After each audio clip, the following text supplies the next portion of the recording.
Nasa 200 na benepisyaryo na taga-barangay Cabatyon, Maasim, Sarangani Province na naapektuhan ng lindol ang nabigyan ng inisyal na tulong mula sa inisyatiba ng RMN at IFM Jansan, RMN Foundation Incorporated, kasama ang opisina ni Senador Francis Chis Escudero, Phil7 Foundation at Gail Marketing Japan Surplus. Sa pangunguna ni RMN Jansan Station Manager Ina Davin Borromeo, isinagawa ang uplan tabang at nabigyan ng family food packs ang mga nasa evacuation centers sa Maasim, Sarangani Province.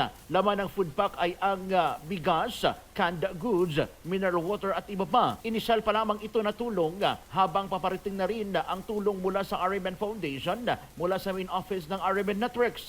Malaki naman ang pasasalamat ng mga residente na nasabing lugar dahil ang RMN ang pinakaunang private company na nakapaghatid ng tulong sa mga naapektuhan ng nagdaang 7.8 magnitude na lindol. Ang Maasim, Sarangani Province ang isa sa mga nakaranas ng matinding epekto ng pagyanig nakaraang araw ng Lunes. Kasama mo sa RMN General Santos, Radyoman Brian Oñate, Tatak RMN. RMN Network News.